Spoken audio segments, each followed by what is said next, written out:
बोलिए श्री प्राणनाथ प्यारे की जय, सतगुरु महाराज जी की जय, पन्ना धाम की जय, सत सुंदर साथी की जय। प्रणाम जी सुंदर साथ जी। आप सभी सुंदर साथ जी के धाम हृदय में विराजी श्री राज श्यामा जी के चरणों में शत शत नमन। अपना पक्ष चल रहा है, श्री राज श्यामा जी की मेर से हम विराट समझने का प्रयास कर रहे हैं। और अभी अपना जो प्रसंग पक्ष चल रहा है वो चल रहा है अव्याकृत। जो हमने कल देखा कि अक्षरधाम की चतुष्पाद विभूति है, अव्याकृत ब्रह्म, सबलिक ब्रह्म, केवल ब्रह्म और सत्स्वरूप ब्रह्म। तो सबसे पहले हम अव्याकृत ब्रह्म को जानने का प्रयास कर रहे हैं। अव्याकृत ब्रह्म के भी हमने चार पार्ट्स देखे थे कि चार भागों में अव्याकृत ब्रह्म एक शक्ति, लेकिन उनको हम चार भागों में समझ रहे हैं। यहाँ तक है स्थूलपाद, ये है सूक्ष्म, ये कारण सात शून्य, और ये महाकारण। महाकारण के पौने चार भाग होंगे। तो इस तरह से कल हमने स्थूल को समझा था। तो आज बढ़ते हैं कि ये जो प्रणव ब्रह्म से परे सूक्ष्म तत्व है काल निरंजन, काल निरंजन का विस्तार देखते हैं। सुंदर सा जी, अपने को याद होगा कि हमने जब शर पुरुष किया था, तो शर पुरुष में हमने महाविष्णु के सूक्ष्म में महातत्व किया था, है ना। महातत्व का विस्तार किया था। विद्या, महाविद्या, सुमना शक्ति प्लस आध्यात्म, अधिदेव, अधिभूत। तो ठीक ये जो जो हम अभी अव्यकृत का सूक्ष्म करेंगे, उसी का प्रतिबिंब यहाँ पर पड़ा है। सेम वही प्रतिबिंब यहाँ पर पड़ा है। फर्क क्या है कि यहाँ पर तो ये अनित्य है, नाशवान होने वाला है।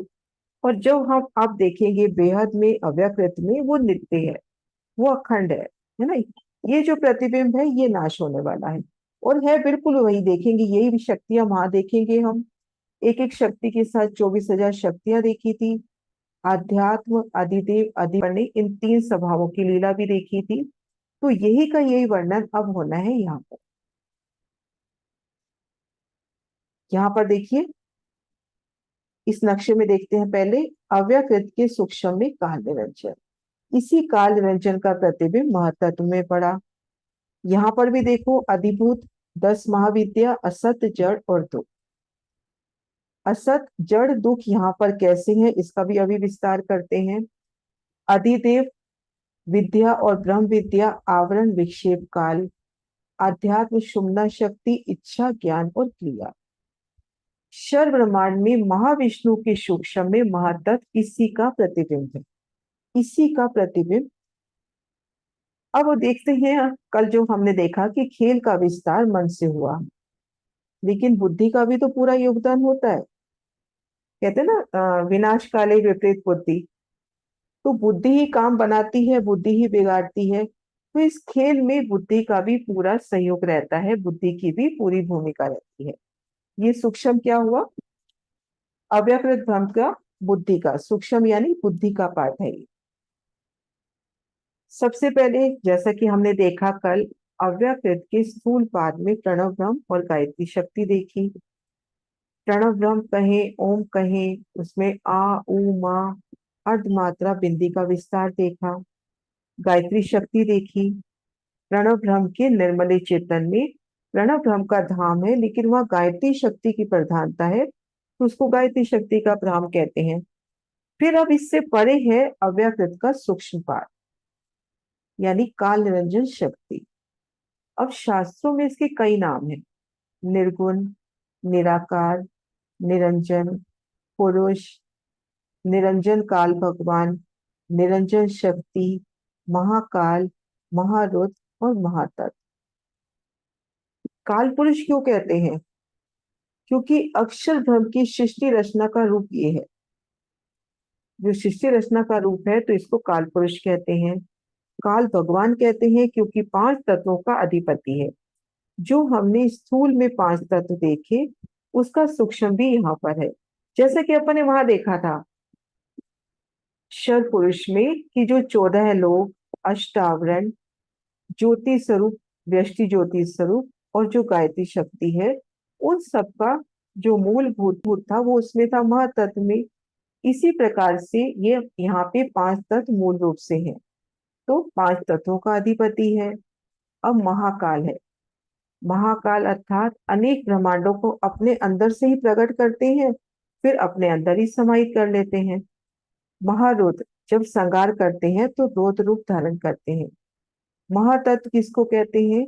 जब नारायण के अंदर मोह उत्पन्न हुआ तो मोह रूपी अंडा इसी का मूल है। मोह के आवरण में जो इच्छा रूपी अंडा है वो इच्छा यहीं से प्रकट होती है, यानी नींद का आवरण, तो इसलिए इसको महत्व है ना। तो इस तरह से अपन ने देखा काल पुरुष क्यों कहते हैं, क्योंकि अक्षर ब्रह्म की सृष्टि रचना का रूप है। काल भगवान पांच तत्वों का अधिपति है।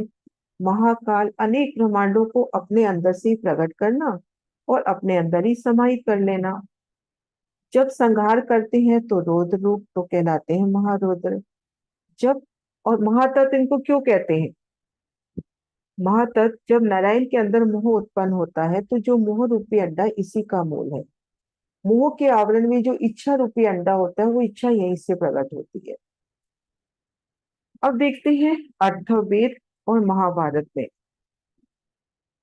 इनकी जो प्रमाण है उसको अथर्ववेद में भी देखते हैं और महाभारत में भी देखते हैं। काल कर्ता विकर्ता च सर्वमन्य द कारणम, है ना। तो इसका भाव क्या है? ये जो हम देख रहे हैं ये क्या है? ये काल ही करता है। ये जो हम ये देख रहे हैं यहाँ पर सूक्ष्म का विस्तार काल निरंजन का, है ना। ये देखिए काल निरंजन का जो विस्तार देख रहे हैं ये काल ही करता है, यही बिगाड़ता है, यही नाश विनाश करता है। संसार में जो दुख सुख ऐश्वर्य सब इसी के द्वारा। अभी हम देखेंगे इस संसार में जो ज्ञान का प्रसार होता है वो भी इसी के द्वारा। इसके सामने इसके सिवाय किसी का जोर बल नहीं चलता। यही काल विश्व में व्यापक हो रहा है और ये अग्नि की भांति सबको समेट के स्वयं भी अंतर्हित हो जाता है। तो ये अग्नि की भांति सबको समेट कर स्वयं भी अंतर्हित हो जाता है। और इसके क्या स्वभाव है जो हमने वहां भी देखे थे महातत्व में, अध्यात्म अधिदेव और अधिभूत, है ना। तो इस तरह से ये जो काल निरंजन है यही करता है, यही बिगाड़ता है, यही नाश करता है। दुख सुख ऐश्वर्य ज्ञान सब इसी से है और ये काल विश्व में व्यापक हो रहा है। अपने अंदर से ही प्रकट करके अपने अंदर ही सबको समेट लेता है। अब आदि नारायण का सूक्ष्म जो महत तत्व है वो इसी का प्रतिबिंब है। आदि नारायण का सूक्ष्म अपन ने देखा इसी का महत तत्व है। मोह तत्व नहीं, महत तत्व इसी का प्रतिबिंब है। यहाँ गलत लिखा हुआ है, इसको महत तत्व समझे अपन। तो इसी का प्रतिबिंब है। उसके जितने नाम गिनाए गए हैं वह सब मूलतः इसी के नाम है। यहाँ इसका निज स्वरूप मन वचन दृष्टि से परे निर्विशेष और अत्यंत सूक्ष्म सुरता रूप में है। यहाँ पर ये मन वचन दृष्टि से परे निर्विशेष अत्यंत सूक्ष्म सुरता के रूप में है। अतः इसे नित्य वांग मनस्य परम भी कहा गया है। जो हमने नीचे देखे पांच तत्व का विस्तार, पांच शक्ति, पांच वेद, पांच तन मात्रा, तो वो सब यहाँ मूल रूप में है। और ये अखंड के दरवाजे पर चौकी रूप है। पहले हमने देखा था प्रणव ब्रह्म में ये जो मन स्वरूप रोशनी शक्ति जो हमने देखी थी, जो जीव अधिकारी नहीं है उनको आगे नहीं जाने देती। अब जो जीव आगे पहुंच गए ज्ञान के बल पे या किसी अंकुर के बल पे, अगर वो अधिकार नहीं रखते तो ये यहाँ पे चौकी के रूप में बैठा है। तो जो जीव इसका अधिकार नहीं रखते तो उनको आगे जाने से ये रोकता है। एक तरह से चौकी बना के बैठा है कि अगर आपकी आपका वो कहते हैं ना आपके ताले नहीं है तो आपको अंदर आगे नहीं जाने देगा, है ना। ये देखिए यहाँ ये अखंड के दरवाजे पे चौकी रूप से विराजमान है। किसी भी अनअधिकारी जीव को अखंड में यहाँ से आगे जाने नहीं देती। अब अक्षर ब्रह्म की पांच वासनाओं का शाला रूप स्थान भी यही है। अक्षर ब्रह्म की पांच वासनाएं यहाँ तक पहुंची। यहाँ हम देखेंगे शाला रूप स्थान यहाँ पर है, और अक्षर ब्रह्म की पंच वासनाएं यहाँ महाकारण में इन वैष्णों में अखंड होंगी। छठी वैश्य जो मलपूती वैश्य बनेगी उसमें, लेकिन शाला रूप में वो यहाँ पर है।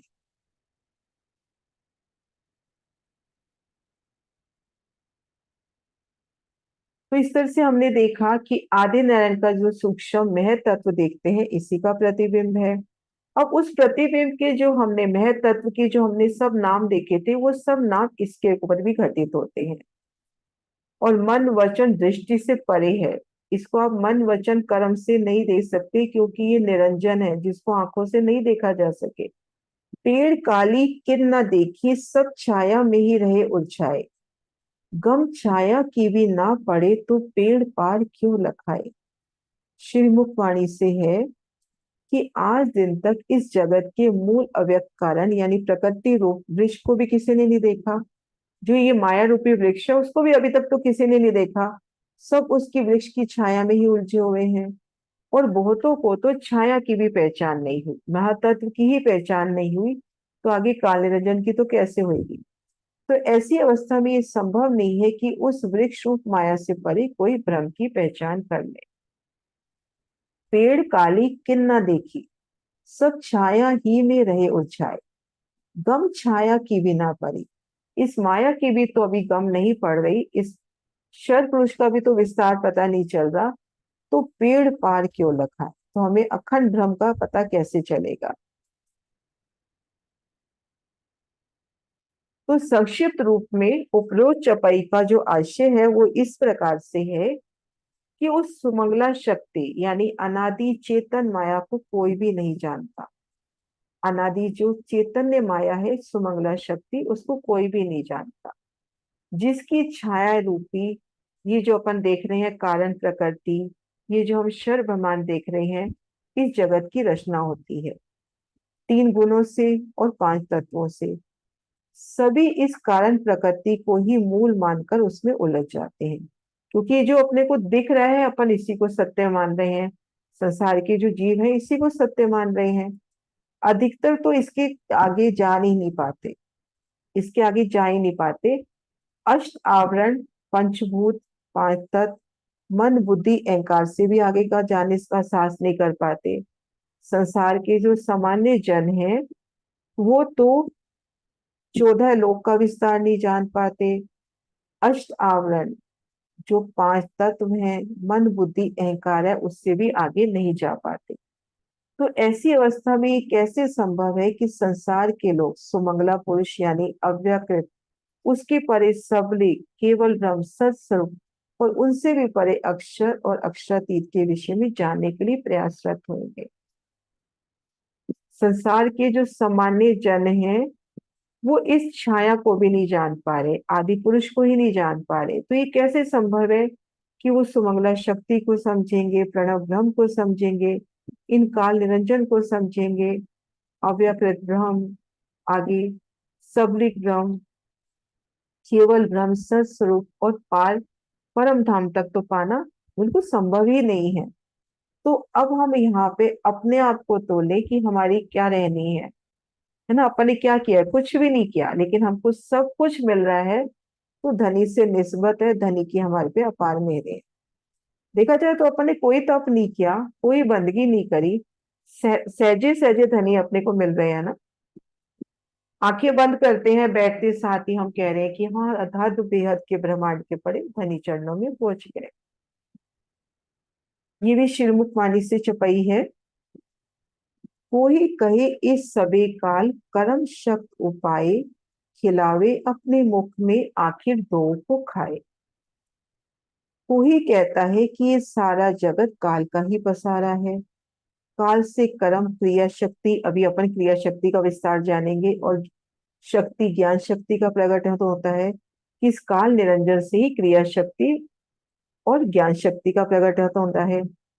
काल के ही अधीन रह के ज्ञान शक्ति और क्रिया शक्ति द्वारा संसार का सारा कार्यभार चलता है। उत्पत्ति पालन सार, अभी देखा था ना, अपने अंदर से ही प्रकट करके अपने अंदर ही समाहित कर लेते हैं। उन्हें महाप्रलय में ब्रह्मांड के साथ ही शक्ति ज्ञान शक्ति और कर्म भी काल में लीन हो जाते हैं। अपने अंदर से ही प्रकट करना और अपने अंदर ही समाहित कर लेना। हमने देखा ना कि महाशून्य समष्टि से आदि पुरुष का, शर पुरुष कहे, महाविष्णु कहे, उनका उदय होना और उनसे फिर 14 लोग अष्टावरण की। तो जब लय होता है तो वापिस महाशून्य समष्टि में, और महाशून्य समष्टि अव्यकृत में, अव्यकृत पुरुष में जाके लय हो जाती है। तो अपने अंदर से ही संसार का उदय और अपने अंदर ही लय। अब अर्थव कांड में अपने को ये मिल रहा है निशान कि जो काल पुरुष सबको मारता है, सबको जिलाता है, सबको जिलाता है यानी सबको पालन करता है, उससे संपूर्ण जगत प्राण शक्ति पाता है।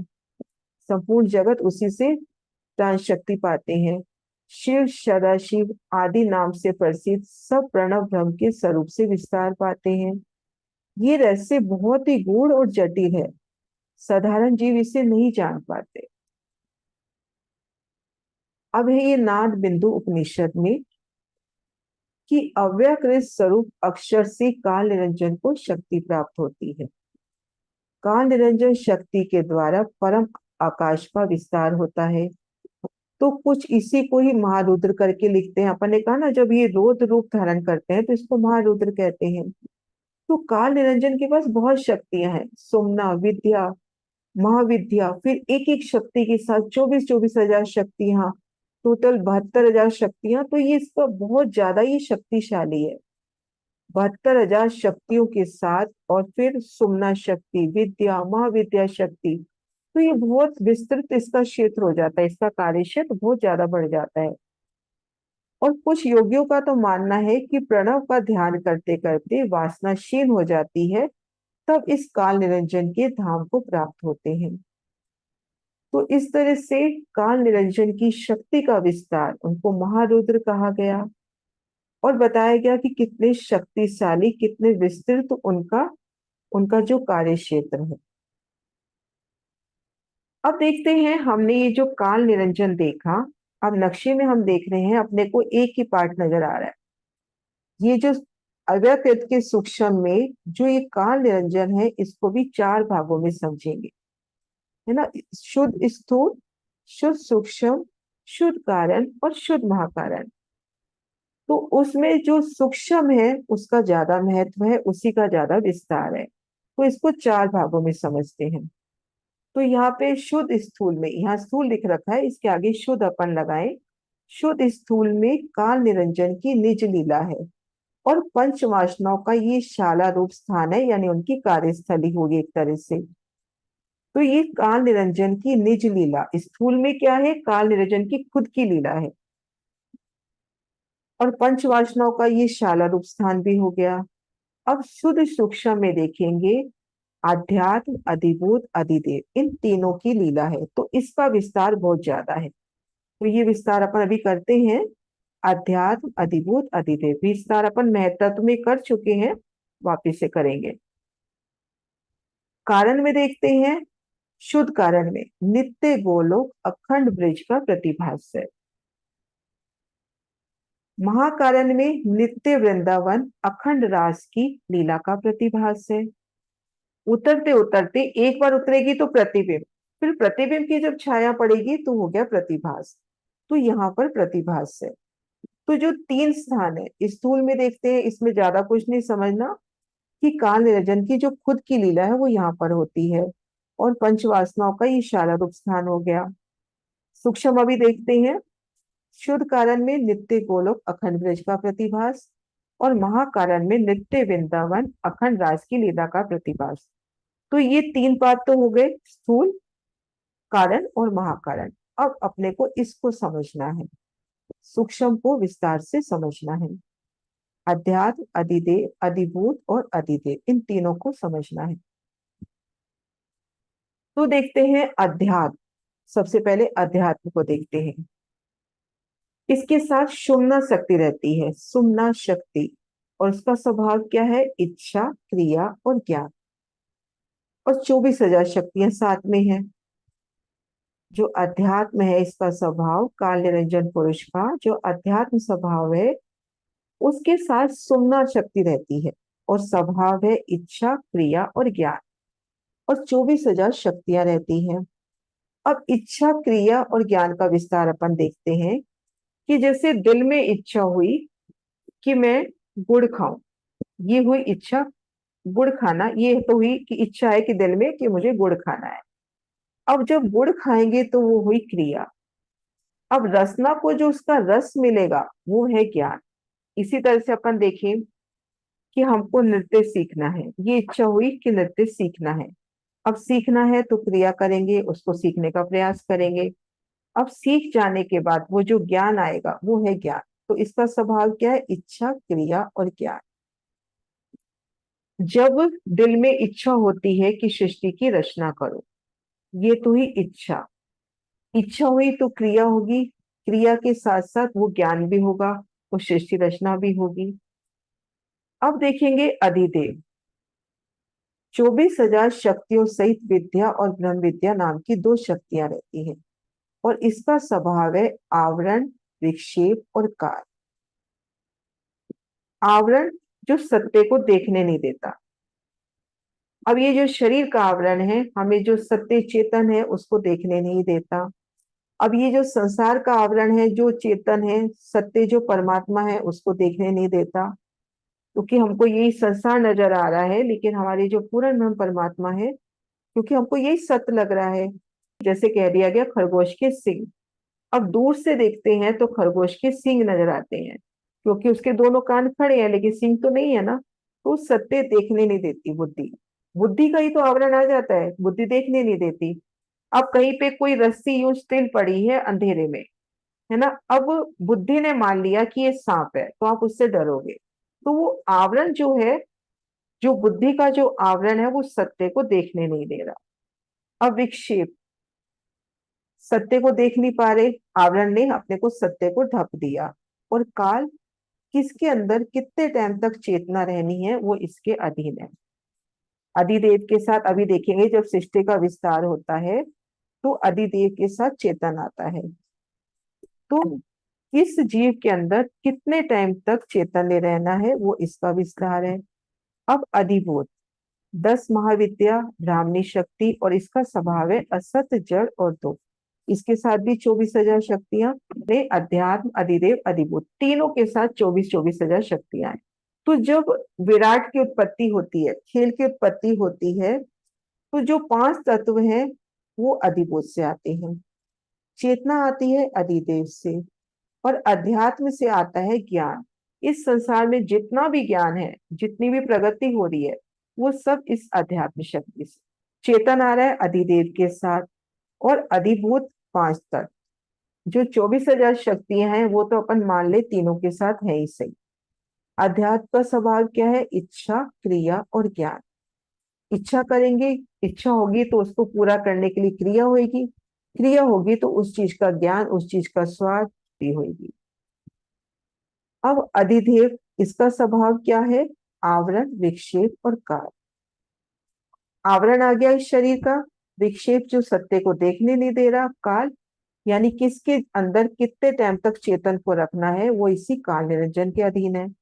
यहीं से प्रेरणा मिलती है। अधिभूत जो 5 तत्व, सृष्टि का विस्तार करना है तो 5 तत्व आएंगे, तो वो इधर से। तो इसका सब बात बताया असत, जड़ और दुख।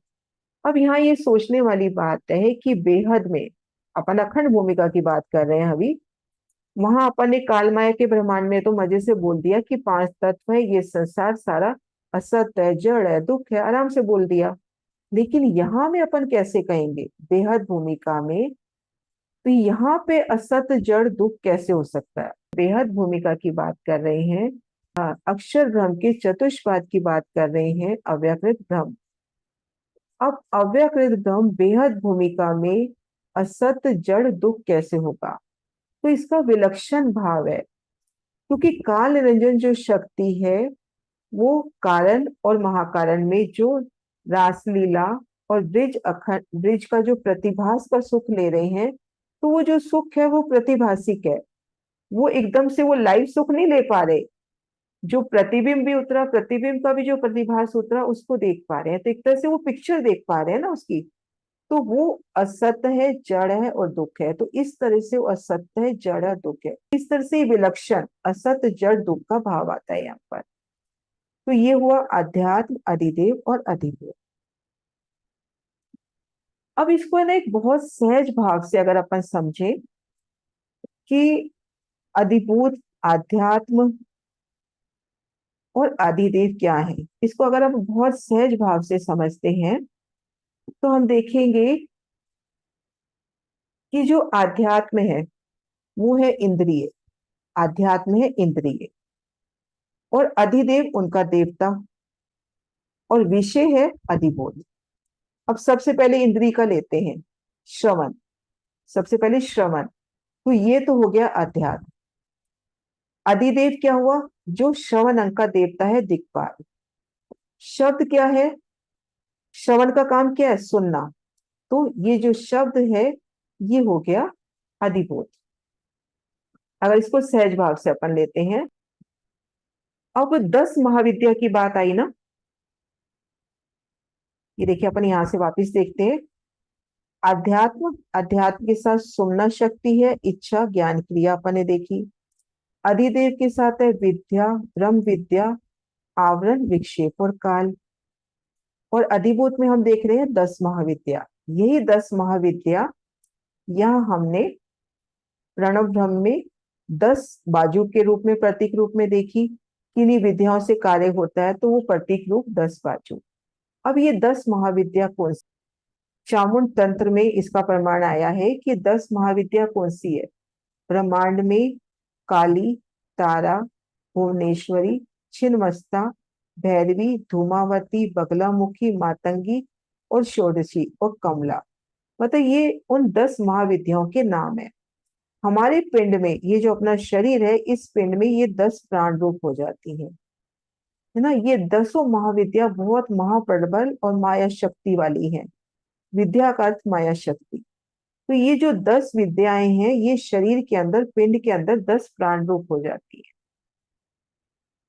अब हमने देखा था अधिदेव, अधिभूत और आध्यात्म शक्ति सबके साथ 24,000 शक्तियां आती हैं। टोटल मिलाएंगे 72,000। तो इस शरीर के अंदर 72,000 ही नाड़ियां हैं। अब जो अष्टांग योग से साधना करते हैं, तो वो साधना से अपने शरीर की उन्हीं नाड़ियों को ही प्रज्वलित करते हैं, उन्हीं को ऊर्जावान करते हैं। आपके शरीर के अंदर जो नाड़ियां हैं उन्हीं को। अब ये देखते हैं यहाँ पर कि जो 72 सहस्त्र शक्तियां, 72,000 जो शक्तियां हैं, ये काल निरंजन पुरुष भरा है। क्योंकि हमने पहले देखा विद्या, महाविद्या, सुमना, ये 3 शक्तियां तो है ही सही। फिर 3 स्वभाव है, अध्यात्म, अधिभूत, अधिदेव। फिर सबके साथ 24,000 शक्तियां हैं। तो ये बहुत शक्तिशाली है। तो ये महाप्रबल है। ये जो विश्व है, उनके जो असंख्य अनगणित जो जीव है, उन सबका प्राण रक्षण करने वाला यही है। काल निरंजन बोला ना, क्योंकि किस जीव के अंदर कितने टाइम तक चेतना रहनी है, वो यहीं से निर्धारित होता है। अब जितनी भी देवियां हैं अपन संसार में, जितनी भी देवियां हैं वो सब यहीं से, संसार में महाकाली, भवानी आदि जितनी भी देवियां हैं वो सब इसी का विस्तार है। महातत्व जो हमने देखा शर पुरुष में, ये देखो ये महातत्व देखा था ना शर पुरुष में, ये सूक्ष्म देखा था ना महतत्व। यहाँ भी देखो विद्या, महाविद्या, सुमना, वही प्रतिबिंब यहाँ पड़ा है। अध्यात्म, अधिदेव, अधिभूत, वही का वही सेम प्रतिबिंब यहाँ पड़ा है। तो महातत्व इसी का प्रतिबिंब स्वरूप है। और ये काल निरंजन के, ये जो काल निरंजन शक्ति है, अखंड के द्वार पे चौकी के रूप में, एक चौकीदार के रूप में बैठी है और किसी को आगे नहीं जाने देती। जो अधिकारी नहीं है उन जीवों को ये आगे नहीं जाने देती। और इस विशाल धाम में भी ब्रज रास की अनेक लीलाओं का प्रतिभास है, जो हमने देखा शुद्ध कारण में और शुद्ध महाकारण में ब्रज और रास की लीलाओं का प्रतिभास। और इसके ऊपर जो 7 शून्य है उनका भी बेहद विस्तार है। और ये काल निरंजन अनेक विद्या और विभूतियों का भंडार है। तो इस तरह से आज हमने जो विस्तार देखा, प्रणव के परे अव्यकृत भ्रम के सूक्ष्म पाद का, अव्यकृत के सूक्ष्म में काल निरंजन, और इसी काल निरंजन का प्रतिबिंब पड़ा शर पुरुष में, शर पुरुष के सूक्ष्म शरीर में ही। यहाँ सूक्ष्म में है तो इसका प्रतिबिंब वहां भी सूक्ष्म में ही पड़ेगा, है ना। यहाँ पे सूक्ष्म में है तो सूक्ष्म में, ये कारण में 7 शून्य है तो वहां कारण में 7 शून्य है, तो इसी का प्रतिबिंब वहां पे पड़ा शर पुरुष में। यहाँ पे हमने देखा आध्यात्म, अधिदेव और अधिभूत काल निरंजन के 3 स्वभाव है। लेकिन उससे पहले हमने ये भी देखा कि काल निरंजन को हम 4 भागों में समझते हैं। शुद्ध स्थूल, शुद्ध स्थूल में यानी उनकी निज लीला, शुद्ध सूक्ष्म, शुद्ध सूक्ष्म में ये विस्तार देखा अध्यात्म, अधिदेव और अधिभूत, और फिर शुद्ध कारण, शुद्ध कारण में ब्रज की लीलाओं का प्रतिभास, और शुद्ध महाकारण में हमने देखा रास की लीलाओं का प्रतिभास।